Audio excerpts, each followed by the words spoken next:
L'humanité d'hier et d'aujourd'hui, une fois par mois, nous invitons des auteurs. Des auteurs qui présentent leur ouvrage.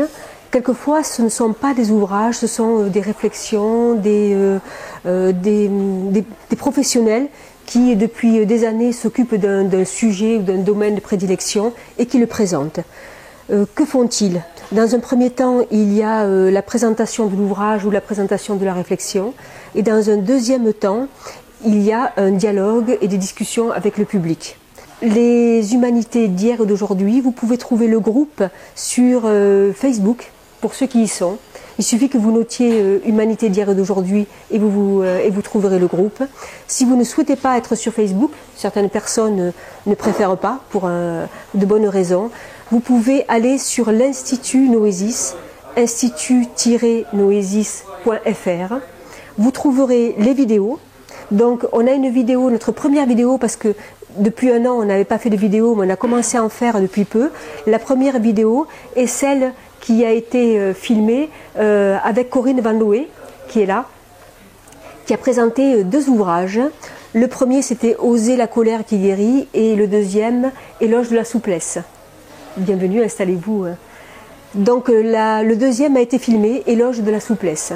Il se trouve sur le groupe des humanités d'hier et d'aujourd'hui, le groupe Facebook, et aussi sur Internet, où là, il n'y a pas d'inscription obligatoire, rien du tout. Sur Internet, si vous allez sur institut-noesis.fr.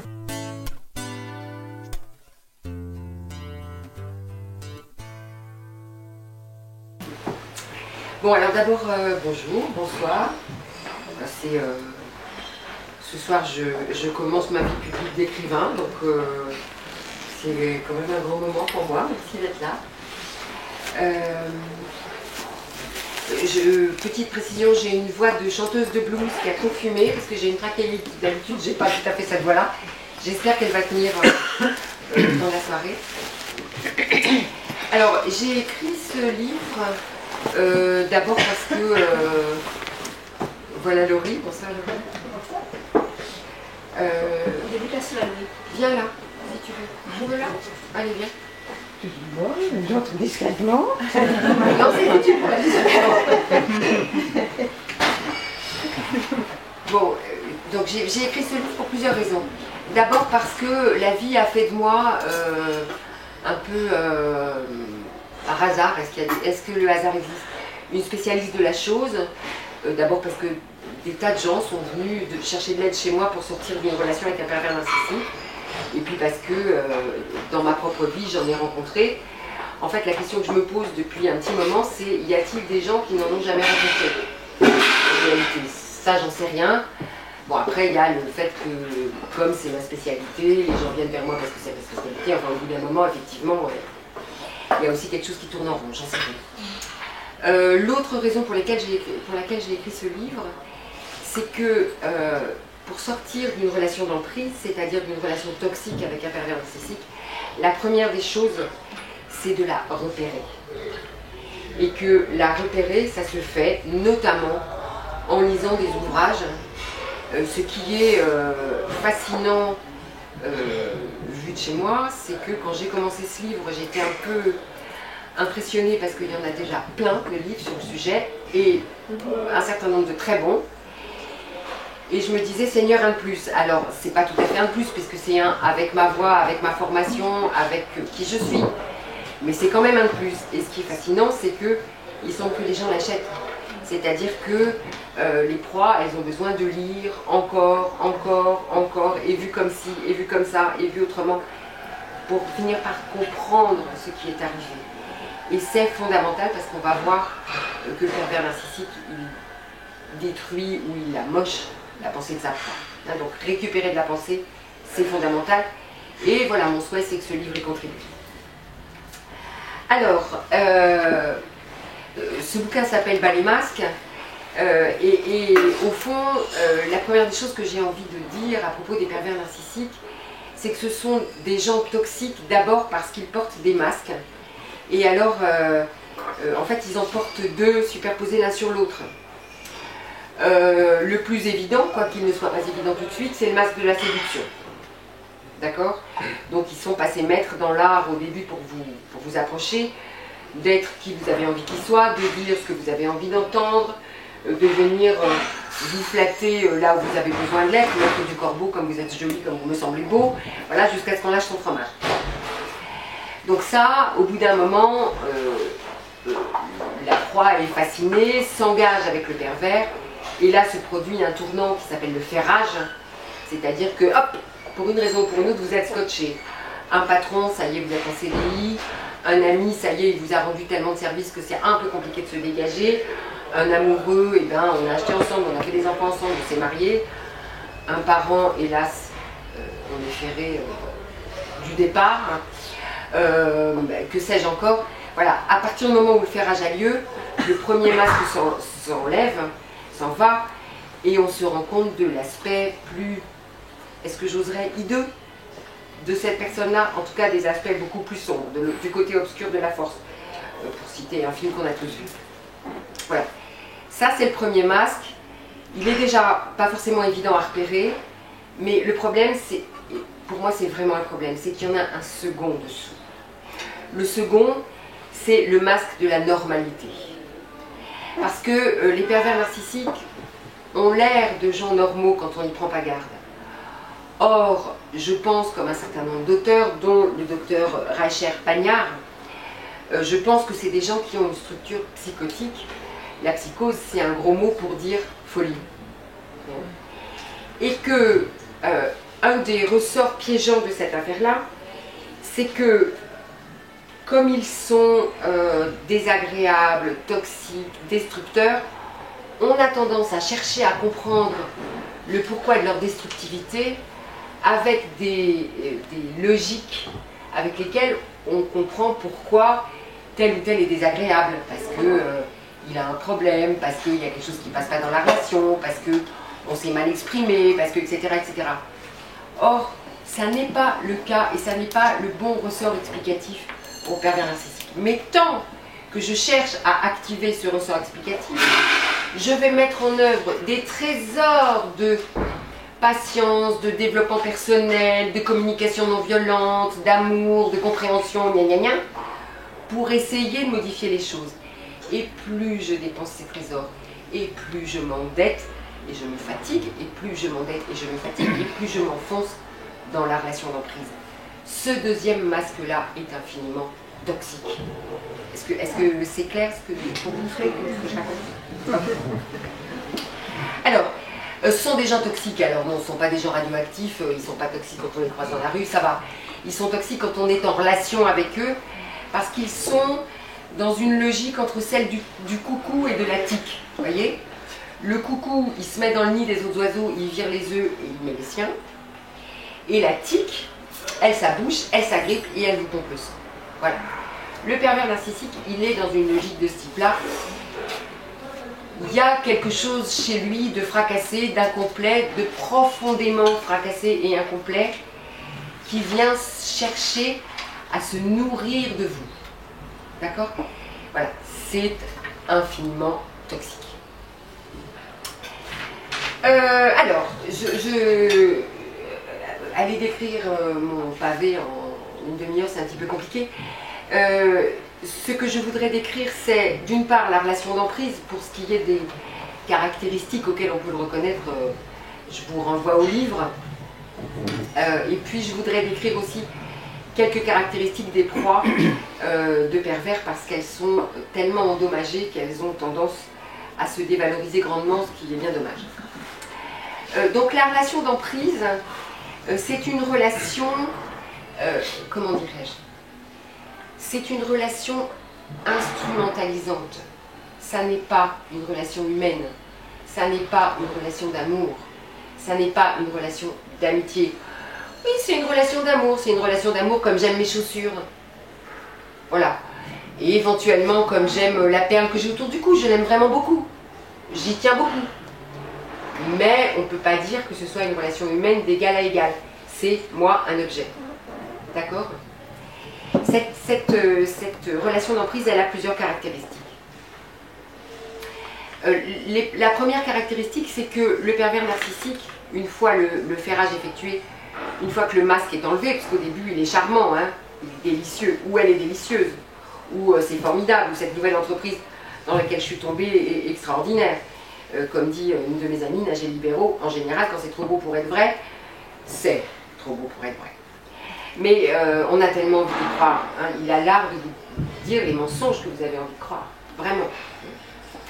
Une fois que le masque est tombé, une fois que le ferrage a eu lieu, la prise de pouvoir commence.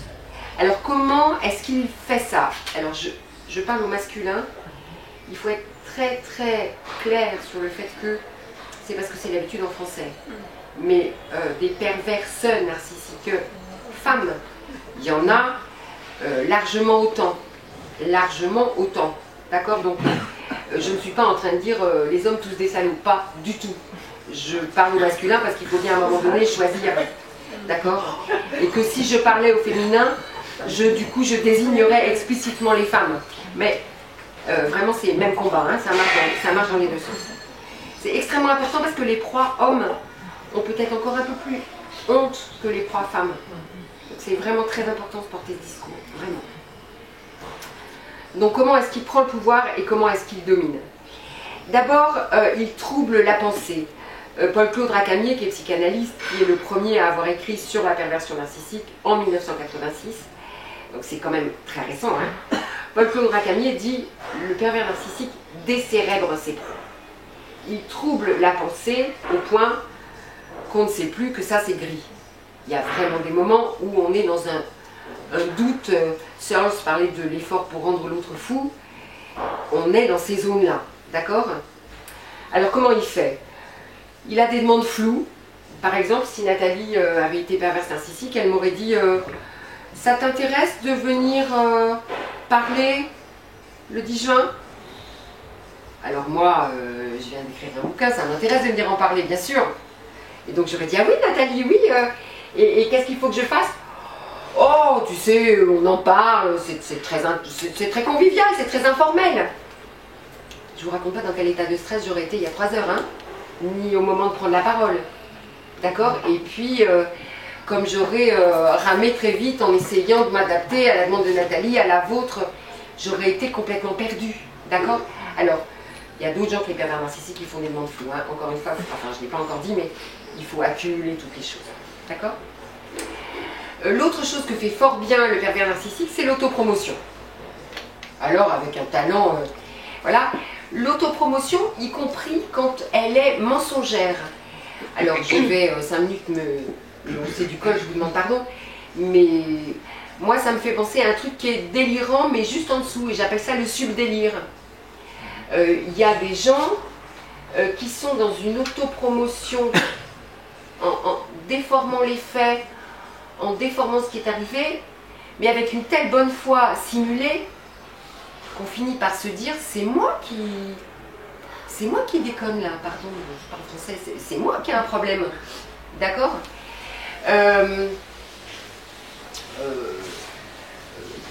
Voilà, je pourrais m'auto-promouvoir en disant que certes il y a eu des écrits avant le mien, mais le mien est quand même de loin un des meilleurs, pour la raison de la pluralité de vision dont a parlé Nathalie. Enfin, il est clair que pour avoir une telle pluralité de vision, il faut une grande culture psychothérapeutique et une grande expérience. Ce qui est mon cas. J'ai beau être extrêmement jolie. D'accord? Et au bout d'un moment, on se dit, c'est elle qui en rajoute ou c'est moi qui suis... hein? Et voilà. Il faut ajouter, empiler les couches, hein. C'est un sandwich club, hein. Donc voilà. Alors, ce que fait aussi le pervers narcissique pour décérébrer ses proies, c'est que ses réactions sont imprévisibles. D'accord? Vous êtes marié à une charmante femme qui adore les fleurs. Donc un soir, vous lui rapportez des fleurs, et là, elle vous fait le caca nerveux du siècle. Parce que c'est pas les bonnes fleurs, et puis tu devrais savoir que j'aime pas les fleurs coupées, et puis de toute façon, c'est dégueulasse de couper les fleurs. C'est ça que tu fais, hein, c'est ça que tu fais. Quand tu aimes, tu coupes, tu fais travailler avec moi. Et le pauvre mari se dit, mon Dieu, voilà, qu'est-ce que j'ai fait, d'accord. Voilà, et puis, peut-être 2 mois après, une amie va venir dîner, va apporter des fleurs et elle va être ravie. Et au bout d'un moment, le mari ne sait plus où il en est, d'accord. Je jette un voile flou sur ce qui se passe quand ce sont des parents qui font ça à des enfants. Ça laisse un goût d'infini, ça quand même. Voilà. Alors une autre chose qui est absolument fascinante, c'est que le pervers narcissique est passé maître dans l'art de retourner les critiques. D'accord? C'est-à-dire, oui, je vois qu'il y a du vécu. C'est-à-dire, c'est pas moi, c'est toi. J'ai donc, depuis que ce livre est paru, il y a un certain nombre de gens de mon entourage qui portent ces caractéristiques, et il m'est revenu aux oreilles que j'ai écrit ce livre parce que je suis perverse narcissique. C'est fort quand même. Hein? Et alors là, si vous voulez, c'est un peu compliqué de se défendre de ça en plus. Parce qu'effectivement, ça pourrait être une manœuvre perverse. C'est pas moi, c'est les autres. Vous voyez le truc, l'aspect pernicieux, ça ficelle quoi. Comment voulez-vous que je me défende de ça? C'est très très compliqué. Bon. Et puis, alors la dernière chose qui a fait couler beaucoup d'encre dans une école de psychologie qui s'appelle, elle s'autonome pas comme ça, mais on la nomme comme ça, qui s'appelle l'école de Palo Alto ou la pensée systémique. Les pervers narcissiques sont maîtres dans l'art du double lien. Qu'est-ce que c'est qu'un double lien, ou double bind en allemand, non en anglais? Qu'est-ce que c'est qu'un double lien? C'est demander à quelqu'un en même temps une chose, son contraire, avec suffisamment d'autorité pour que la personne ne puisse pas dire ou ne parvienne pas à dire ce que tu me demandes est incohérent. L'exemple qu'on prend toujours et que je trouve extrêmement fort, enfin voilà, extrêmement parlant du double lien, c'est sois spontané. Vous voyez le truc? Et puis alors si ça m'est demandé par quelqu'un qui a de l'autorité sur moi, ou si ça m'est demandé dans une situation de stress, par exemple ce soir Nathalie aurait pu me dire Anne, je compte sur toi, hein, et surtout sois spontanée. Voilà, juste 3 minutes avant l'intervention. Ça, les pervers ils font ça très très bien. Juste au bon moment, tac. Alors, et là, je suis sonnée et évidemment je commence mon allocution en bafouillant. Forcément, j'ai la pensée troublée. D'accord? Donc il trouble la pensée, il décérèbre les proies. Je vous promets, dans mon accompagnement des proies, les premières choses qu'on fait, parmi les premières choses qu'on fait, c'est rétablir une pensée. Voilà, des choses extrêmement basiques. Oui, ça c'est ok. Non, ça d'habitude c'est pas considéré comme ok. Et qu'est-ce qui lui fait dire que... Et voilà, rétablir, mais des choses de base. Des choses de base. Qui font dire à la proie elle-même, je suis folle. Mais non, mon chéri. Non, ma chérie, t'es pas folle. Mais tu es décérébrée. Telle la grenouille moyenne. Alors, l'autre chose que fait le pervers narcissique pour prendre le pouvoir, bonjour, c'est pas possible d'arriver discrètement ici. L'autre chose que fait la personne, le pervers narcissique pour prendre le pouvoir, c'est qu'il trouble l'émotion. Et l'émotion, c'est une de nos boussoles dans la vie. Hein. J'aime, j'aime pas, assez rapidement dans l'évolution des espèces, c'est ce qui permet de s'orienter. En gros, je vais vers ce que j'aime et je vais pas vers ce que j'aime pas. D'accord? Quand ça s'est troublé, c'est très très compliqué de retrouver son chemin. D'accord? Alors, comment est-ce qu'il trouble l'émotion? Par exemple, en soufflant le chaud et le froid. Ma chérie, je t'aime tellement. Je crois que je n'ai jamais aimé quelqu'un comme je t'aime. Ceci dit, t'as grossi, puis ce pantalon, il goudine. D'accord? Voilà, c'est entretien d'évaluation. Écoutez, je suis vraiment ravie de vos performances. Formidables, vous avez atteint vos objectifs, vous les avez même dépassés sur certains secteurs. C'est merveilleux. Ceci dit, votre management est vraiment calamiteux. Voilà, quand c'est répétitif, au bout d'un moment, on ne sait plus. Hein. Ok. Terroriser. Alors ça, ils font ça très très bien. De manière évidente et puis de manière sourde. Voilà, je me souviens d'une cliente qui me racontait que son mari réussissait à installer un climat de terreur à la Hitchcock, vous savez, en cognant les objets, en bousculant les tiroirs, et puis en sifflotant un petit extrêmement menaçant. Et puis quand elle lui disait il y a quelque chose qui va pas, il disait bah pas du tout, t'es complètement parano ma pauvre fille, ça va très bien. Vous voyez, un truc vraiment à la Hitchcock quoi. Hein, vous vous souvenez de cette scène où on voit un avion qui passe et qui repasse, pas comme ça. Hein, terrible. Ou terrorisé en hurlant. Voilà, on est dans la franche terreur, voire même on peut aller jusqu'à la violence physique, c'est pas un problème. Apitoyer, alors ça ils font ça très très bien. Calimero, le cocker dépressif. Vous voyez voilà, le basset artésien. Déjà un basset artésien c'est un peu dégoulinant mais dépressif. Vous voyez. Et alors, quelquefois, ils vous disent je vois bien que je suis désagréable, mais tu sais, avec l'enfance que j'ai eue, mes hémorroïdes et mes trucs là, je suis désolée, et voilà. Et alors, évidemment, l'autre en face qu'un bisounours dit et c'est reparti. D'accord. Culpabiliser. Non, parce que je voudrais quand même que vous vous rendiez compte. Ce soir, j'ai fait une très longue route pour parvenir jusqu'à vous. Et en plus, j'ai un vrai souci de santé. Mais c'était tellement important pour moi de venir vous parler. J'espère que vous poserez des questions intelligentes. Ah, c'est bien ça, hein? Ça marche bien. Voilà. Et puis faire honte. Donc la honte, elle advient soit lors d'un mouvement arrêté. Une des origines de la honte, c'est le petit enfant qui a fait un beau dessin, qui va le donner à maman, ou à papa d'ailleurs, et maman ou papa l'envoie bouler d'une manière ou d'une autre. Et lui se retrouve avec son mouvement d'amour arrêté. Je ne sais pas si ça vous est déjà arrivé, mais moi je me suis étalée par terre un certain nombre de fois, pas énormément, et quand je tombe, j'ai honte. C'est pareil, c'est le mouvement arrêté. Et d'ailleurs, les autres rigolent, et je pense que c'est une défense par rapport à la honte qu'ils ressentent de m'avoir vu tomber. Le mouvement arrêté. D'accord? L'autre raison avec laquelle on peut faire honte, c'est tout simplement en indiquant que c'est honteux. Je vous demande pardon d'avance. Du jaune. Quand on a passé 40 ans. Oui, enfin bon, on peut discuter. Hein. S'il n'a pas passé 40 ans, enfin bon, je me comprends. Voilà.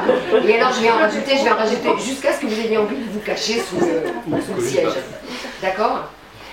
On a honte enfin quand on est pris, et ça, on va le voir, le pervers fait ça très très bien, quand on est pris dans une activité où on pense qu'on est seul, aux toilettes, mais aussi, je sais pas, quand je lis tranquillement en tripotant les cheveux et éventuellement en me curant le nez, et que tout d'un coup je me rends compte que l'autre est là et il me regarde depuis un moment. J'ai peur et j'ai honte en même temps. D'accord? Faire honte, c'est aussi un des ressorts de l'éducation perverse narcissique, d'un parent pervers narcissique. J'ai un fiston, qui aujourd'hui est un jeune adulte, mais qui a été un ado. C'est pas très compliqué de faire honte à un ado garçon, il suffit de rentrer sans profil. Hein, on prend de temps en temps à des activités, comment dirais-je, qui se pratiquent seules d'habitude. Hein, pas très difficile, d'accord? Ok. Et enfin, la dernière façon dont le pouvoir est pris et dont le pervers domine, c'est une Dieu. Le temps passe à une allure. Il n'y a pas quelqu'un qui peut retenir le temps? Vous ne savez pas faire ça? La dernière façon dont le pervers prend le pouvoir et domine, c'est qu'il a l'art et la manière de vous faire des trucs que vous ne feriez pas tout seul. Il vous provoque, il vous harcèle, il vous demande, il vous dit « Ah, mais c'est pas grave !» Voilà, jusqu'au moment où, après coup, vous y pensez, vous vous dites « Mais pourquoi j'ai fait ça ?» Voilà. Hein, il a l'art de vous pousser à des trucs, et puis une fois que vous y êtes poussé, et ben vous l'avez fait. C'est con, hein. Voilà. Et à nouveau, ça vous piège. J'ai le souvenir, j'ai juste regardé la fin parce que j'aime pas ces films-là, mais j'ai le souvenir d'un film terrible où il y avait deux ados, l'un qui était vraiment fêlé et qui commettait des crimes et qui poussait l'autre à commettre des crimes. Mais une fois qu'il a tué quelqu'un, il a tué quelqu'un, c'est un criminel. D'accord? Et là, les piégés de chez piégés. Alors les deux autres grandes caractéristiques de la relation d'emprise, c'est la déshumanisation, je me dépêche dans l'ordre, et l'intrusion. Alors, je déshumanise autrui quand je ne considère pas son humanité comme étant égale à la mienne. D'accord? Quand je ne considère pas l'autre comme un être humain, mais comme un objet au service de mon bon plaisir. Alors quand il me sied que mon bon plaisir, quand mon bon plaisir lui est aussi agréable, c'est formidable, mais quelquefois, c'est contenu dans la perversion, mon bon plaisir, c'est la douleur de l'autre. D'accord? On est du côté de la jouissance sadique. D'accord? Parce que quand l'autre souffre de ce que je fais et de ce que je suis, je me dis que j'ai quand même beaucoup de pouvoir, non? Voilà. Vous savez, la femme fatale, quoi. Greta Garbo qui remonte ses glands. Je ne sais pas si vous avez vu L'Ange Bleu, c'est un vieux film. Mais L'Ange Bleu, c'est typiquement l'histoire d'une relation d'emprise d'une femme sur un homme. Hein, c'est typiquement une histoire de relation d'emprise, très clairement. Ok, ça. Voilà, dernière caractéristique de la relation d'emprise, c'est l'intrusion. Donc voilà, les pervers narcissiques, ce sont des balles à éclatement. Vous en trouvez des bouts partout. Ils sont dans votre psychisme en permanence, notamment parce que c'est tellement compliqué à comprendre ce qui se passe qu'en gros, on finit par être focalisé en permanence sur la pensée de ce qui se passe. Cette focalisation est renforcée par les mécanismes de stress, parce que le stress, ça fait focaliser sur la raison du stress. Donc 1 plus 1 égale 2, c'est quelqu'un qui est en permanence dans votre tête, en permanence à votre pensée. Isabelle Nazaraga, qui a écrit un livre très beau qui s'appelle « Les manipulateurs sont parmi nous » sur le même sujet, dans ses critères qui sont géniaux, elle met 20 critères, ou je ne sais plus 20 ou 30, pour les reconnaître. Il y a l'un d'entre eux qui est extrêmement... c'est effectivement ça. Elle dit, en son absence, il prend toute la place dans les conversations. Mais c'est exactement ça. C'est l'intrusion psychique. Et il prend toute la place dans la conversation intime. Il n'y a pas tellement d'espace pour penser à autre chose, quoi. Tellement il prend de place. D'accord? L'intrusion psychique. On a aussi affaire à de l'intrusion physique. Donc c'est quelqu'un qui s'empare de vos affaires, qui rentre sur votre territoire, qui s'étale, quoi. Et puis alors avec une espèce de banquois, sous-entendant que vous êtes quand même un rat de lui refuser ça, qui fait que vous laissez faire. En plus, on va le voir si on attend, les caractéristiques des proies en face font qu'elles sont généreuses. Donc banquois, ouais, t'as raison, banquois, viens. Voilà, mais du coup, la proie, elle ne peut plus respirer, elle n'a plus d'espace personnel. Du coup, elle ne peut plus retrouver sa pensée, elle ne peut plus retrouver son émotion, gna. Vous voyez, c'est comme ça grignote petit à petit. Voilà. Alors, l'intrusion temporelle, alors ça j'ai trouvé nulle part ailleurs, bon. Mais il me semble bien que une des manières que le pervers narcissique a d'asseoir son emprise, c'est de bousculer l'agenda de sa proie. Bousculer l'agenda macroscopique, hein, lundi on fait ça, mardi on fait ça, mais bousculer aussi l'agenda microscopique. T'es pressé? Je vais traîner. On a le temps? Je vais te houspiller. T'aimes bien quand on fait ça, et ben on fera autrement. Voilà. Et en permanence, et jamais dans le bon sens. Hein, c'est-à-dire que si vous vivez avec un escargot, et ben vous prenez l'habitude de ralentir le rythme. Mais quand vous vivez avec quelqu'un qui alternativement, et sans que ce soit prévisible, un escargot et un lièvre, ça vous estourbit. D'accord? Et notre tempo, mes collègues psychopédagogues qui sont là au fond ne diront pas autre chose. Nos tempos intimes sont vraiment la marque de notre identité. D'accord? Et ils bousculent ça. Voilà. Et puis enfin, dernier type d'intrusion, si on peut considérer ça comme une intrusion, c'est l'intrusion relationnelle. Une constante des relations d'emprise, c'est l'isolement des proies. Hein? Je fais le vide des amis, je fais le vide de la famille, je fais le vide des collègues. La proie se retrouve toute seule avec un entourage en général qui dénie. Mais non. Voilà. Ou qui se fâche, ou voilà. Et donc, évidemment, plus elle est seule, plus elle est fragilisée. l'antidote de ça étant bien évidemment de renouer des liens et des contacts sociaux. Ça marche ça? Voilà, je voudrais, pour terminer, alors il y a une foultitude de choses, si vous avez la nuit on peut y aller, mais sinon voilà, il y a une foultitude de choses à dire encore, mais je voudrais quand même mettre un mot sur la personnalité des proies pervers. Parce que le pervers ne s'en prend pas à n'importe qui, il y a des gens qui le laissent à peu près indifférent, il y a des gens qui sont étanches. Les proies pervers, elles ont plusieurs caractéristiques. La première caractéristique, c'est qu'elles sont riches, généreuses, ouvertes,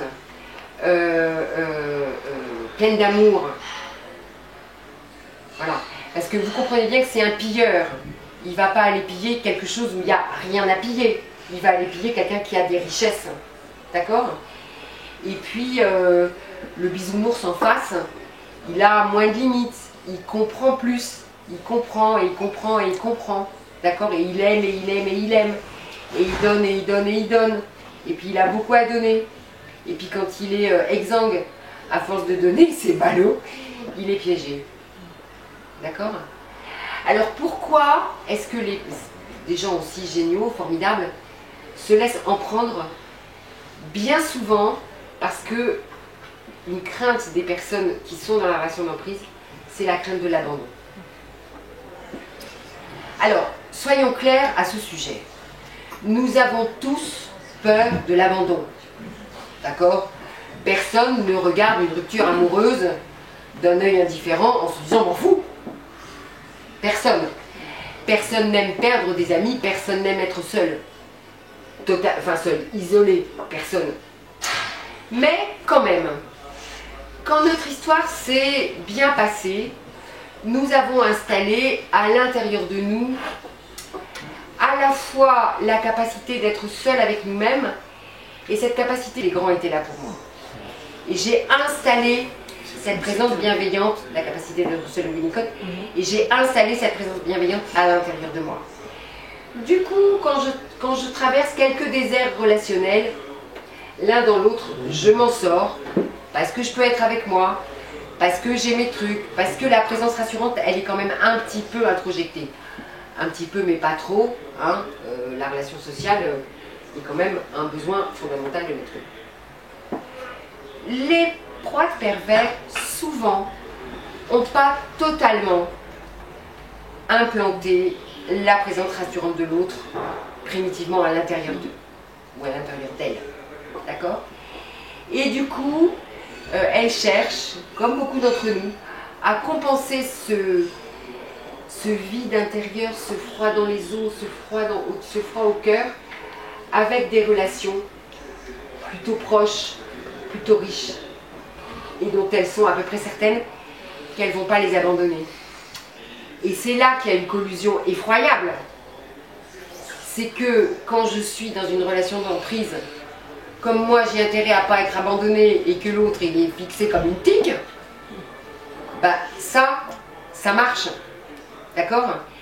Et plus je me sens mal parce que cette relation me détruit, plus j'ai besoin d'une présence d'un autre, et plus je vais chercher la présence d'un autre chez mon prédateur. C'est une des raisons pour lesquelles ce piège marche aussi bien. D'accord? Alain Crespel, pour le citer, puisque effectivement je vais dédier le livre, et que nous l'avons bien connu, Laurie, et beaucoup aimé. Oui. Alain Crespel donnait cette image, il disait quand une écurie brûle, il faut tenir les chevaux, parce qu'ils sont tellement effrayés qu'ils ont tendance à aller se réfugier dans le seul lieu vraiment protecteur qu'ils connaissent, c'est-à-dire l'écurie. D'accord? Et dans la relation d'emprise, c'est la même chose qui se passe. C'est en ça qu'elle est piégeante. D'accord? Alors, cas particulier, mais pas rare du tout, des proies perverses sont les personnes surefficientes. Alors, il y a plein de mots pour dire ça, tous aussi pourris les uns que les autres, sauf un. Donc, on dit surefficient, précoce, surdoué. Sur quelque chose, c'est ridicule parce que c'est pas sûr, c'est différent. D'accord? Et ça marche extrêmement bien, ça, on est d'accord. Enfin, ça marche extrêmement bien, des fois. 50% des surdoués n'ont pas le bac, hein. d'accord, parce que ils sont pas adaptés à la scolarité ou la scolarité n'est pas adaptée à eux. Enfin, en général, ils sont fâchés. Bon, enfin, en général, souvent, ils sont fâchés. Les personnes surdouées, elles sont ça. Elles sont hyper empathiques, hyper aimantes, et évidemment extrêmement riches, et un tout petit peu abandonniques, parce que leur différence constitutive fait que bien souvent, dans les relations, ça n'a pas marché formidablement. Dans leurs petites années, elles se sont souvent fait, si ce n'est rejetées, en tout cas un peu ostracisées, du fait même de leur différence. Et donc, ce sont des proies idéales pour les pervers narcissiques. Une autre de mes collègues, qui s'appelle Christelle Petit-Colin, qui a aussi écrit plusieurs livres formidables sur les manipulateurs, et sur la douance sur les zèbres, parce que ça c'est le mot que j'aime bien, c'est un cheval qui est pareil comme les autres. Christelle Petit-Colin qui a écrit un livre magnifique sur les zèbres qui s'appelle Je pense trop, qui est un best-seller, et c'est bien mérité, dit dans ce livre, voilà, les personnes, les zèbres, sont des proies toutes trouvées, voilà. Et quand vous avez un zèbre en face de vous, cherchez le pervers, ça va plus vite. Ça va plus vite. Où il est. En général, il y en a un dans le coin. Voilà. J'ai fini, chef. Très bien. Alors, voilà. Nous allons maintenant poser des questions, faire des témoignages, tout ce qui vous vient à l'esprit, que ce soit une question de témoignage ou autre. Hein. Voilà. Oui, Armelle. J'ai une question, pas sur la proie, mais sur le pervers. Est-ce que vous voyez beaucoup les proies? Est-ce que vous voyez des pervers? Jamais. Jamais. Parce qu'en fait, la question suivante était est-ce qu'ils peuvent être guéris? Alors c'est une grande question. Pour être guéri, il faudrait déjà qu'ils viennent en thérapie. Voilà, donc s'ils viennent jamais, c'est... Et ils viennent pas en thérapie parce que de toute façon, pour un pervers c'est très simple, quand c'est bien c'est moi, quand c'est mal c'est les autres. C'est l'autre qui est pas normal. Donc voilà, vous allez les retrouver dans toutes les guerres, saintes ou pas. Mais en thérapie c'est assez rare. Des personnes narcissiques non pervers, oui j'en ai eu. Ce sont souvent des gens un peu exaspérants au départ, mais tellement touchants à soigner. Voilà. Il se trouve que ce ne sont pas des gens qui me tapent sur les nerfs au point de ne pas pouvoir les suivre. Et quand ils vont mieux, c'est une telle merveille. Voilà. Mais les pervers narcissiques, ils viennent pas. Quand ça déconne, c'est les autres. Pourquoi veux-tu que j'aille en thérapie? Je suis pas fou. Alors là, c'est plein pot. Hein. J'en sais rien. Qui plus est, on est avec des ressorts. Techniquement, on est avec des mécanismes de défense du type clivage, déni de la réalité. C'est du lourd, c'est-à-dire on est plus dans le champ de la psychose. Bon. Voilà. En tout cas, maintenir l'idée qu'ils peuvent changer, moi c'est une idée que je ne maintiens pas, non pas parce que j'y crois pas, mais parce que je suis stratège et que je ne veux pas que les proies restent en ayant le complexe de la belle et la bête. Si je l'aime suffisamment, le vilain gros méchant va devenir un prince charmant. Non, non, non. Donc ils ne changeront pas. De toute façon, faire changer quelqu'un d'autre, c'est une mauvaise idée. Des fois les gens changent, mais ça vient d'eux-mêmes. Dieu merci. Oui, c'est ça. Oui, en fait, moi j'envisageais le cas où effectivement ils arrivent à une prise de conscience et qu'ils consultent. Alors il en est probablement des pervers narcissiques comme des paranoïaques. Ils viennent quand ils se dépriment, ce qui peut arriver. Ça arrive notamment au moment où, après avoir touché de façon asymptotique l'acmé de leur gloire, ils se cassent la figure parce que tout ça est fragile comme du stuc. Et donc à ce moment-là, ils peuvent se déprimer, quelquefois très gravement, et éventuellement aller consulter. Est-ce qu'on peut guérir cette pathologie? Qu'est-ce que tu dis, toi? Je me disais aussi que ça doit être pratiquement impossible, parce que vraiment, ils n'y ont pas intérêt. Voilà, c'est ça. Je me dirais même si j'en avais un qui arrivait dans mon cabinet, Pas chez moi. Pas chez moi. Oui, c'est ça. Il viendrait pour s'aviser, celui-là je vous paye pour vous Oui, c'est ça. Je vous paye pour vous aviser, alors tout de même. Ouais. Oui, pas chez moi. J'ai quand même le droit de vous dire des C'est choses ça, comme c'est ça. C'est ça. Je croyais que les patients avaient le droit de... Oui, c'est ça. Ouais. Une autre question? Oui, alors, votre prénom, Lily? Caroline. Caroline. Mais en fait, c'est dans la même idée. Est-ce qu'on peut dire qu'il y a une origine au fait qu'ils deviennent pervers narcissiques? Est-ce qu'on peut se dire oui, c'est parce qu'ils ont vécu ça dans l'enfance? Est-ce que ça peut aider à Oui. Alors, les excuser? Alors, si votre question vise à les excuser, non. C'est très toxique de les excuser, c'est comme ça qu'on s'en fait. Voilà. Si votre question cherche à comprendre comment c'est possible, alors, oui, il y a des explications possibles. Maintenant, il y a deux écueils. Le premier, c'est que quand on cherche une explication, on finit par la trouver, même quand elle tient pas debout. Le deuxième écueil très grave, c'est de faire de la prospective en psychologie. C'est-à-dire que quand j'observe un ensemble de symptômes, je vais rechercher dans l'histoire de la personne ce qui a pu générer ça. Par contre, quand j'observe dans la vie d'une petite personne qui se passe un certain nombre de fracas, bien malin celui qui pourra dire que ça va donner ça. Non seulement bien malin, mais monstrueux, parce que c'est une prophétie autoréalisatrice. Et à force de répéter au petit Bruno, 3 ans, qu'il va devenir délinquant, à 15 ans, devinez. Voilà. Et là, pour le coup, c'est pas le fruit de son histoire, c'est le fruit de la prophétie. D'accord? Donc, ceci mis ailleurs, oui, on repère quelques constantes. Lesquelles?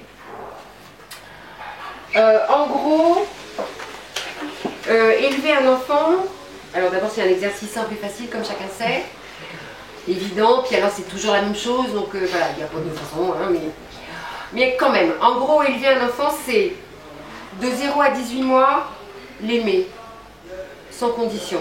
Voilà, un bébé de 6 mois ne fait pas de caprice, ça n'existe pas, d'accord? Donc l'aimer, l'accueillir, lui dire de toutes les façons possibles qu'il est le bienvenu, et pas seulement lui dire avec les mots, mais lui dire aussi, notamment avec sa façon de le prendre dans les bras, le dialogue tonico-postural de Arjuria Guerra pour sortir les grands mots. Voilà. Ok. Ça c'est quand tout va bien. Donc cette bulle-là, protectrice, est construite, la psyché de base est installée et la coque de base est installée, la personne vit profondément, c'est ok que j'existe en gros. Après vient l'âge où le merveilleux petit ange se mue en un démon effroyable, l'âge du non, qui commence à 18 mois, qui se termine vers 18 ans, avec quelques pauses mais assez brèves au fond. Enfin quand je dis 18 ans, dans le meilleur des cas. Alors à ce moment-là, on devient un parent conflictuel, un parent qui met des limites, un parent qui éduque, hein, et qui dit au-delà de cette limite, ton ticket n'est plus valable. Ça c'est ok, ça c'est pas ok. Et non seulement ça c'est ok, ça c'est pas ok pour toi, mais ça c'est ok, pas ok pour moi, pour nous tous. Parce que toi et moi, nous sommes équivalents, même si je suis ta mère et donc tu me parles autrement. Ça sent un peu le vécu, mais ça a pu m'arriver. Alors, quand le noyau de base est assuré et que l'enfant entend ça c'est ok, ça c'est pas ok, ça c'est bien, ça c'est une bêtise, ça menace son comportement, ça menace pas son être. D'accord? Bon. Alors des fois, ça déconne. Et là, on retrouve ça souvent dans ce que je crois comprendre des histoires de pervers. Encore une fois, j'en ai pas en face de moi qui viennent me raconter leur vie, hein, donc en plus c'est un peu reconstitué de briques et de broc. Il y a un premier travers qui est l'identité de base fondamentale, le KNS comme on dit chez moi, est pas assurée, et par là-dessus vient une couche éducative. Et donc à chaque fois qu'on lui dit c'est pas bien, il entend tu ne dois pas exister. Alors soit il se délite complètement, soit bref, une des façons de se défendre de ça, c'est, les psychanalystes disent, de fusionner le moi et l'idéal du moi. C'est-à-dire que moi, je suis définitivement ok, et quand je fais une bêtise, c'est pas ma faute, c'est le reste du monde. Et ça va constituer une première couche défensive très tôt, sur laquelle le reste va s'accumuler. C'est pour ça que changer, hein, il faut déblayer tout ça, bonjour. L'autre possibilité, qui est fréquente aussi, c'est le petit enfant, il a été aimé, tout ça, tout ça, tout ça, et puis il n'a pas été limité. Et les parents, ils se sont laissés instrumentaliser.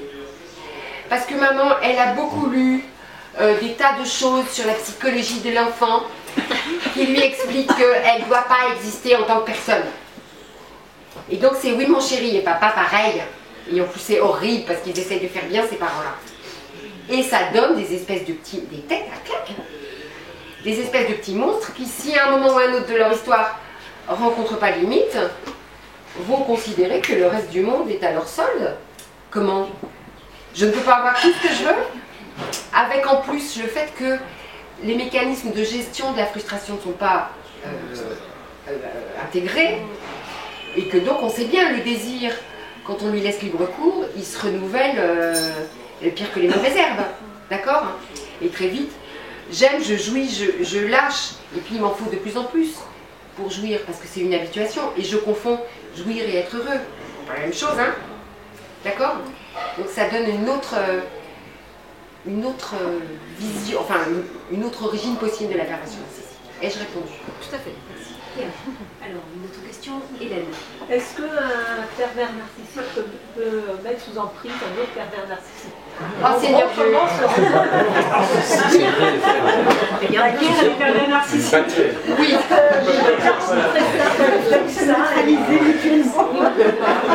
Hélas, non.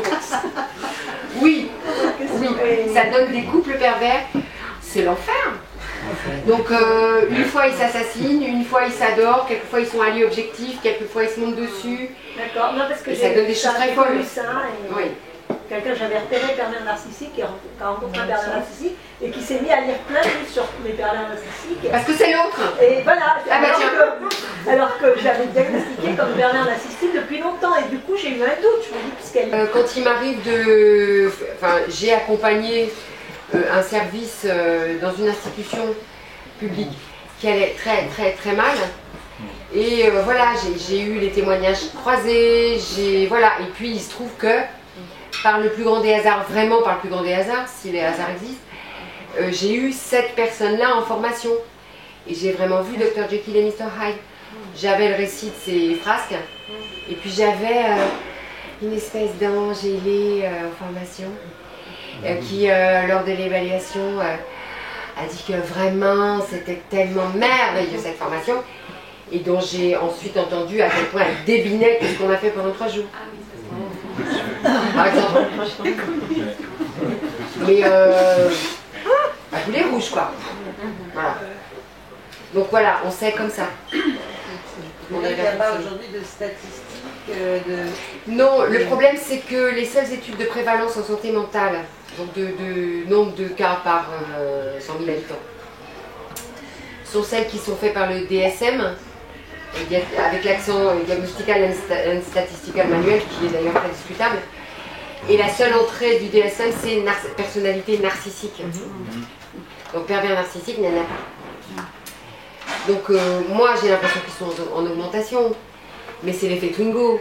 C'est-à-dire, vous savez, quand j'ai acheté une Twingo la première fois, quand je suis arrivée au garage, tout le monde roulait en voiture normale. Quand je suis sortie, tout le monde roulait en Twingo. Voilà. Comme je les vois, je les repère. Voilà. Et donc effectivement, j'en vois partout. Et je suis peut-être un peu polar quand même. Mais les proches se sentent peut-être aussi plus légitimes. On prend la parole, après c'est Hélène. Oui, Vas-y. je disais, les proches se sentent aussi peut-être plus légitimes de consulter pour se sortir de ces situations-là, parce que ça commence à se connaître, ça passe dans les articles du féminin. Le risque, excusez-moi, il y a 2 personnages, je sais, le risque, qui est un risque absolu, et vraiment je vous demande de lire mon chapitre sur ce que n'est pas la perversion narcissique. Le merveilleux de l'effet de mode, parce que c'est à la mode, hein, soyons clairs, c'est que les proies osent venir. L'effet absolument pernicieux et délétère de l'effet de mode, c'est qu'on en a partout et que ça va devenir une insulte, comme on a dû aujourd'hui changer de dénomination pour les personnalités hystériques, parce que dès que quelqu'un crie un peu fort, il est hystérique. Voilà. Et surtout elles. Mais on voit même qu'elles sont quand même. Alors, je vais faire en sorte de trouver de l'ordre de la parole. Alors, Hélène, 1, 2, 3. oui, d'accord. 4. Et Fatima. D'accord. 5. Et Amel, C'était pour rebondir sur ce pour poser une question sur ce qui vient d'être dit. Est-ce qu'il y a des professions qui exposent à ce genre de... Est-ce qu'on rencontre plus les pervers narcissiques dans certaines professions? Ben oui, tout ce qui se voit, tout ce qui est prestigieux, tout ce qui fait mousser. La politique? Par exemple, il y a un psychiatre relativement célèbre qui s'appelle Boris Cyrulnik. Il dit que pour parvenir au haut, c'est pas moi qui le dis, c'est Boris, je me cache derrière. Pour parvenir au haut poste politique, il faut être pervers narcissique. Donc partout où ça se voit, partout où ça a des paillettes, partout où il y a du pouvoir. Voilà. Vous en rencontrez rarement parmi les aides-soignants de l'hôpital de campagne perdu dans le trou du cul du pardon, dans le il n'était pas prévu. Non, il n'était pas prévu, c'est là où. Alors, après, il y a Fatima, il y a Ahmed. Non, quel est votre prénom? Xavier. Xavier. Après, c'était toi. Xavier. Ah, c'est moi, d'accord. Je voulais savoir par rapport à, dans une relation où il y a la violence conjugale, est-ce que vous considérez que les auteurs de violence sont forcément pervers ou est-ce que donc on peut être auteur de violence sans être pervers narcissique? Et comment du coup la relation perdure et comment cette emprise est justifiée s'il n'y a pas de perversion narcissique? Ben parce que c'est quand même une relation d'emprise, mais il n'y a pas forcément de la part du violent tous les mécanismes pervers qui sont derrière. Ça peut juste être un bon gros violent. Ça fait pas de la relation de violence conjugale une sinécure, hein. C'est toujours pas très agréable à vivre, on va dire. C'est évidemment extrêmement pernicieux, mais non, tous les violents ne sont pas pervers. Surtout, il faut se retenir de ce genre de discours, parce que c'est ça qui va flouter le diagnostic et le rendre inopérant. Et ça, c'est grave. Voilà, parce que la proie, elle a besoin d'une pensée claire, donc d'un diagnostic clair. Est-ce que cette théorie n'est pas justement dans ce sens-là?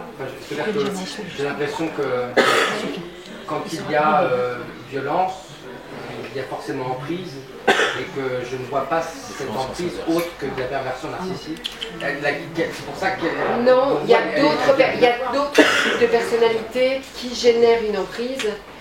Parmi celles qui sont repérées, il y a les personnalités obsessionnelles et les personnalités paranoïaques qui génèrent une emprise. Voilà, et puis quelques abandonniques, les caliméros de service, voilà, aussi. Je voudrais dire quelque chose où c'est en forme de question. Moi j'anime des groupes pour personnes violentes et j'ai souvent des gens qui deviennent violents parce qu'ils sont victimes de pervers narcissiques. Merci de ça. Merci de ça, absolument. C'est le seul moyen pour s'en sortir. Absolument. Et on a beau jeu ensuite de dire que c'est l'autre qui... Voilà. Absolument. Ça va? Oui, ça va. Oui. Alors moi j'ai une question courte. Est-ce qu'il y a des familles de pervers narcissiques? C'est-à-dire qu'il y a le frère, la sœur, voilà. Est-ce qu'il y a des parents? Il y a des parents qui, voilà, est-ce que c'est, il y a des, comme ça, des générations dans la même famille, des familles de pervers? Alors, la première réponse c'est... Des familles de proies. Et des familles de proies. La première réponse c'est j'en sais rien. J'en ai jamais rencontré. Maintenant, avec l'espèce humaine, tout est toujours possible. Donc malheureusement, ça doit être possible. Par contre, quand même, quelque chose que j'ai repéré, c'est que quelquefois les enfants de pervers mettent eux-mêmes en œuvre des mécanismes de perversité narcissique par imitation, mais ne sont pas structurellement pervers narcissiques. Du coup, eux, ils arrivent en thérapie et comme c'est juste du plaquage, c'est facile à gratter. Donc c'est pas parce que j'observe, il faut aller renifler d'un peu près, en tout cas quand on est thérapeute, c'est pas parce que j'observe des symptômes pervers qu'il l'est forcément. Quelquefois c'est le père ou la mère et il fait pareil, parce que c'est comme ça qu'on fait. Voilà. Comme pour les harcelés qui deviennent harceleurs. Absolument, absolument, tout à fait. Tout à fait. ou des femmes battues qui battent, etc. Armelle, j'aurais une toute petite dernière question. Est-ce qu'on pourrait envisager que ce soit génétique? Je n'en sais, mais strictement rien. Voilà. Peut-être, de toute façon, ça aussi c'est la mode, pour le meilleur et pour le pire. Hein. Pour le meilleur, parce qu'on a diagnostiqué qu'un certain nombre de choses ne sont pas tellement atteignables par la psychanalyse et c'est mieux. Pour le pire, parce que du coup, on te colle tout ça sous l'égide du neurone déconnant. Il y a quand même quelques facteurs historiques. Du même Boris Cyrulnik, de Chair et d'âme. Voilà, c'est un excellent ouvrage sur la non-prédominance entre les facteurs physiques, neurologiques et les facteurs historiques. Voilà, c'est tout ça est mélangé, c'est un vrai... Voilà, donc la perversion narcissique génétique, dit comme ça, mais bon, j'en sais rien, je ne sais pas. Peut-être. Oui. Pardon. Oui, voilà. Anne et Anne, voilà, c'est des... Anne, oui, vous avez parlé de tous les critères. Est-ce que, effectivement, chacun peut avoir des parts de manipulation dans les relations? Est-ce qu'il faut vraiment avoir cumulé tous les critères pour qu'on puisse être décrété face à un pervers narcissique? Tous non, mais une majorité oui, parce que sinon, voilà, je veux dire, ma copine Louise, non pas Louise, on la connaît, Gertrude, qui est un peu mégalo et ment un peu sur le nombre de ses paires de chaussures et d'amants. Ça fait pas d'elle une perverse narcissique. Il n'y a pas une emprise sur quelqu'un au nom de voilà, voilà. Peut-être sur ses amants. Georges, qui passe son temps à dire comme il est beau. Voilà. Il n'est pas forcément pervers narcissique, il est juste un peu italien. Italien narcissique. Voilà. Une deuxième petite partie. Oui. Est-ce que pour que la proie puisse sortir de tout ça, il faut effectivement nommer le pervers narcissique, les critères, mais il va y avoir certainement une surenchère à partir du moment où on l'aide à affronter le pervers narcissique. Oui. Et à ce moment-là, est-ce qu'il faut l'aider à tenir bon? Oui. Et est-ce qu'on ne peut pas tomber dans une situation dangereuse où le pervers devient encore plus violent et encore plus séquestrant? Absolument. Absolument. Si on peut, et c'est chaud bouillant quand la proie en est là. Je vais citer la merveilleuse Christelle Petit-Colin que j'aime d'amour. Elle écrit vraiment, je vous renvoie à ses livres, elle écrit vraiment magnifiquement. Christelle, elle dit quand on sort d'une emprise, on sort de prison. Et on ne prévient pas son souvenir qu'on va sortir. On s'échappe. Voilà. Il faut aider à fuir et être dans des conduites de mettre les choses en sécurité. Et dans ces choses, quand il s'agit d'un couple, les enfants. Et il y a des enfants, des divorces avec enfants qui se passent incroyablement mal, malheureusement. Parce que la proie n'a pas eu le temps forcément de régler, de couper tous les liens en même temps pour pouvoir s'échapper. C'est-à-dire qu'elle a encore cette période où elle a coupé quelques liens, mais elle est encore... c'est cette période qui est difficile. Ce que vous dites, dites-le. J'en ai vu beaucoup. J'ai présidé le centre de médiation pénale du parquet de Paris et on avait à peu près 500 cas par an sur 1500 qui concernaient des divorces qui s'étaient mal passés. Et il y avait effectivement beaucoup de cas où le juge avait joué un rôle absolument contraire à l'intérêt du conjoint victime et des enfants. Parce qu'il est manipulé par le pervers. Et bien sûr, parce que c'est beaucoup plus facile d'être manipulé quand on voit la personne quelques minutes que quand on vit avec. Oui, puis j'ai la sensation, alors dites-moi, parce que vous êtes plus près de la justice que moi je suis dans mon cabinet, mais j'ai l'impression que les juges et la justice en général a un peu de mal à entendre les discours des psychologues. Ils sont même, à mon avis, dans des états limites. Oui. Dites-moi. Est-ce qu'on, si un enfant, si un enfant rencontre un enseignant pervers narcissique, comme ça peut arriver dans des études assez supérieures, comment faire pour l'aider si c'est en début d'année, qu'il doit suivre le début d'année et qu'elles sont plusieurs à avoir repéré mais que tout le monde se tait, que l'administration se tait aussi, enfin bon. L'aider à repérer, à ne pas se faire en prendre et à manipuler plus fort que le manipulateur, en étant lisse, surtout pas de frontalité. Pas de frontalité, voilà, parce que le problème c'est qu'à un certain âge, ils sont... oui, et bien justement, il faut leur apprendre à faire profil bas et obtenir ce qu'ils cherchent à obtenir. La frontalité, il va se faire dézinguer, c'est clair. C'est clair, le pouvoir est du côté du pervers. Oui, c'est nous qu'on fait, c'est les gens qui ont fait le diagnostic avec justement les critères d'Isabelle Azarga. Ils ont fait le. Donc, qu'ils ne soient pas frontaux, ça ne marchera pas. Qu'ils soient plus malins que le pervers. Les pervers, une fois qu'on a vu comment ils fonctionnaient, ils sont extrêmement prévisibles. Hein. Oui, tout à fait. C'est très très bête un pervers narcissique. Ça a l'air comme ça, gna gna. C'est très très bête, une fois qu'on sait. C'est vrai qu'à 18 ans, leur faire comprendre ça, c'est pas sûr. Alors, après ces marques, d'abord, il y a Caroline et Fatima. Voilà. Alors, je ne sais plus quelle était la première. D'abord, Caroline, et après Fatima, et après Marc. Moi, ma question justement, c'est dans la relation où on pense être avec un pervers narcissique, comment être sûr qu'on ne l'est pas soi-même? Parce que comment on est tout le temps renvoyé. C'est une bonne question. Comment est-ce qu'on peut se dire c'est lui et pas moi en fait? C'est une bonne question. Voilà. Si vous posez la question, c'est bon. Lisez mon livre ou un autre et puis passez-vous au crible des choses. Vu de chez moi, là, avec le terrain que j'ai, oui, enfin non. Si ça peut vous rassurer. Mais c'est pas une boutade hein, seulement, c'est qu'à partir du moment où vous vous posez la question, ça doit vous rassurer. Le pervers narcissique ne se pose pas la question. Le pervers, c'est le jeu. Toujours. Et il dit que les psys, c'est tous des fous. Et que ça sert à rien. Pourquoi tu vas dépenser ton pognon? Après, Fatima. Oui, Fatima. Oui.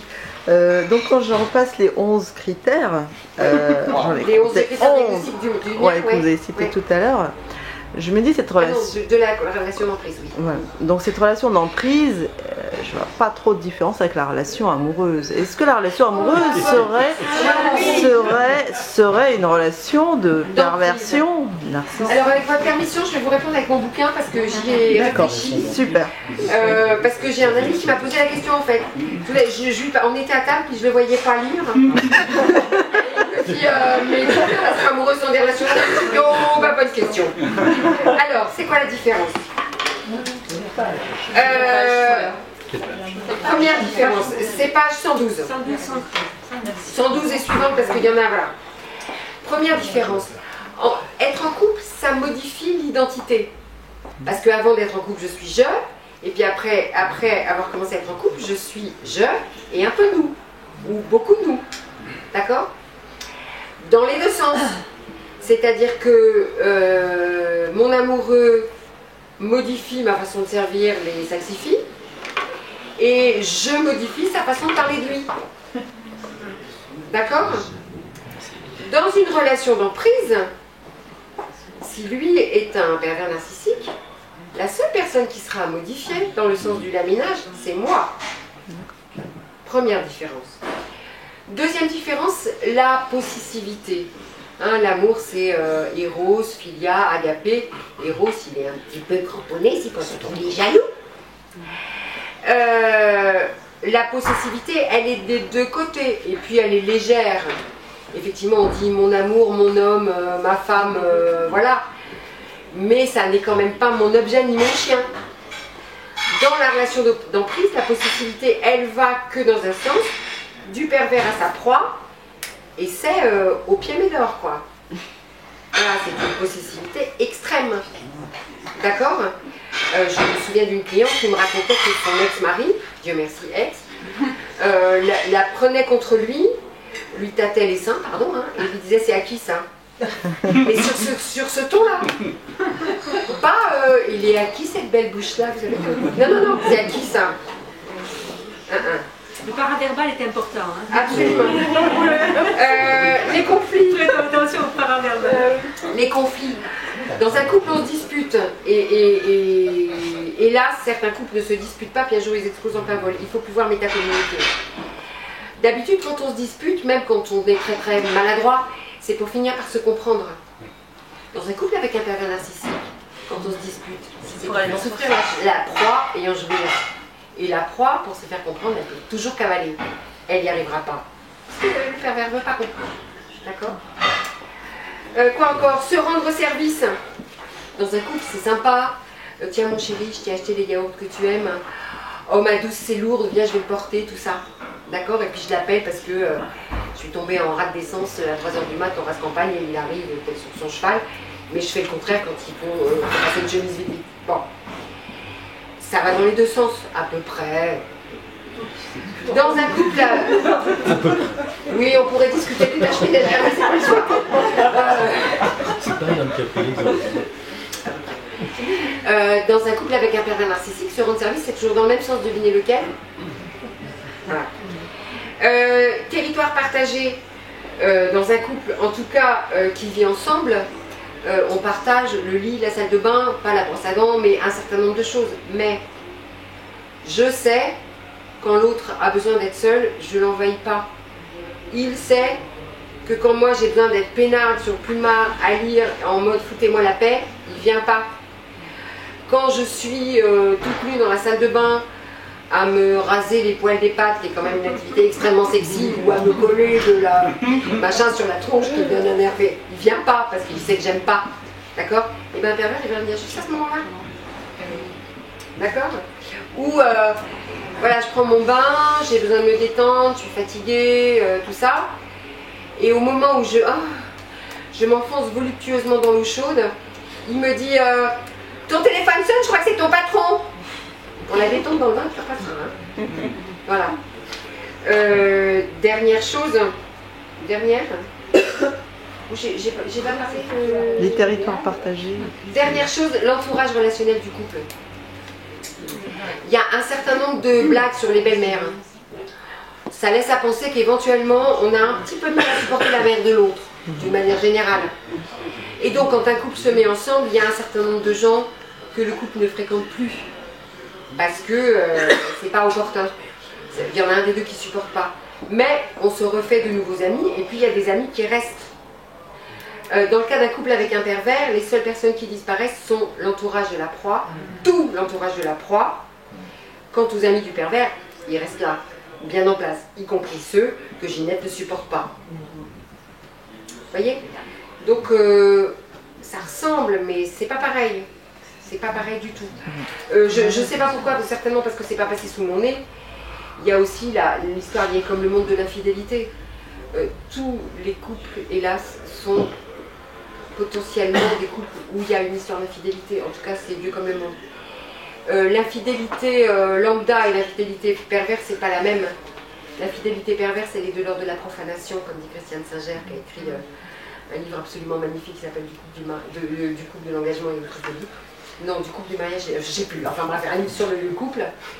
Et voilà, elle dit, il y a des infidélités qui disent quelque chose de ce qui se passe dans le couple. Et quand on arrive à aller au-delà, qui peuvent être le ciment d'une reconstruction ou d'une rupture, mais où il n'y a pas de profanation. Et puis, ma Louise, là, je parle d'une Louise dans mon livre qui existe en vrai, qui a 74 ans, et qui m'a raconté en suffoquant qu'un jour elle est partie pour aider quelqu'un de sa famille. Et que quand son mari l'a rejointe plusieurs semaines après, il lui a raconté très tranquillement qu'il était allé aux putes. On est, quand elle me le raconte, on est 40 ans plus tard, elle suffoque encore. La profanation. Donc, voilà, c'est pas pareil. Ça ressemble, mais c'est pas pareil. Alors, une ou deux dernières questions. Oui. Non, à côté. Oui. Marc, pardon. Si. Je sais même plus parce que c'est... Merci.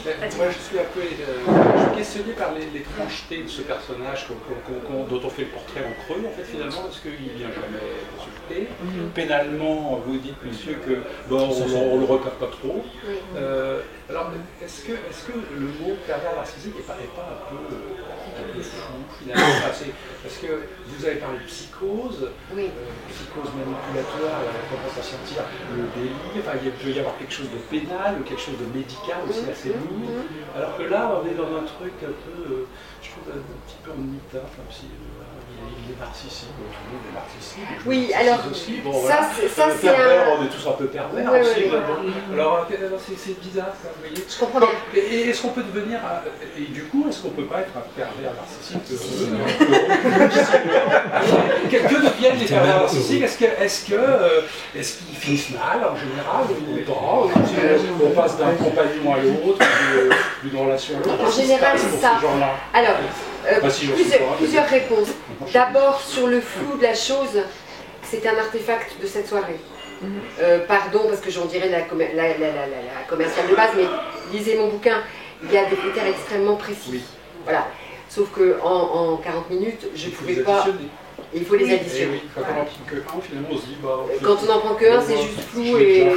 Je suis d'accord. Après, qu'est-ce qu'ils deviennent?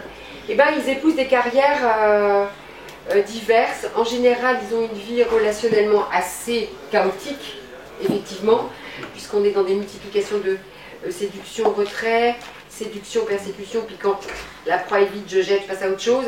Voilà. Il y a des pervers narcissiques qui ont réussi, puis qui finissent par crever tout seuls sur leur tas d'or. Il y a des pervers narcissiques qui réussissent, puis tout à coup, la baudruche se dégonfle. Et là, on termine dans un taudis, dans un taudis piteux.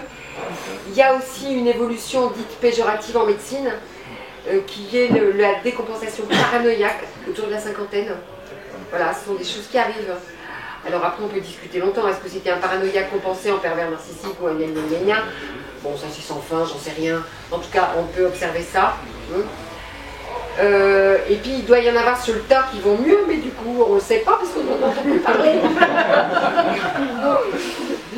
Voilà, j'en sais rien. On pourrait guérir contre soi en étant pervers narcissique, alors finalement. C'est-à-dire on dit les borderline par exemple, ça s'agisse avec le temps. Au-delà de 50-60 ans, ils sont en général plus tranquilles et puis ça devient des bons pépères ou des bonnes mémères sympas, quoi, parce que les borders ils ont un petit côté cinglé qui quand il est... Oui, qui peut être absolument sympathique et tout à fait charmant, donc pourquoi pas. Les narcissiques peuvent devenir des vieux emmerdeurs, mais ça se tasse. Voilà. Est-ce que les... Ouais. Est-ce que... Alors voilà, si on reprend comment dirais-je, le classement de Karl Abraham, on est du côté des états limites, hein. La perversion narcissique étant le plus bas, juste en dessous, il y a la limite vers la psychose et il y a la paranoïa. Hein. Si tous les états limites, ça s'agisse avec le temps, laissons-leur une chance. Mais je vous dis ça, je n'en sais strictement rien. Voilà, j'en sais rien. Si je vais être tout à fait honnête, je ne sais pas. Sauf quelques... Enfin, on a connu des victoires éclatantes qui sont terminées dans le ruisseau. Dépression à la clé. Une dernière question. Il nous reste encore quelques minutes. Il est déjà 10 heures. Et on peut passer avec une dernière question. C'est un peu en général. Xavier. Oui. Je sais pas, je suis pas du tout. Je vais peut-être me tromper, mais j'ai entendu une phrase qui est on ne devient pas pervers, on le demeure. Mais qu'est-ce que vous pourriez nous dire là-dessus? Que je le pense aussi. D'accord.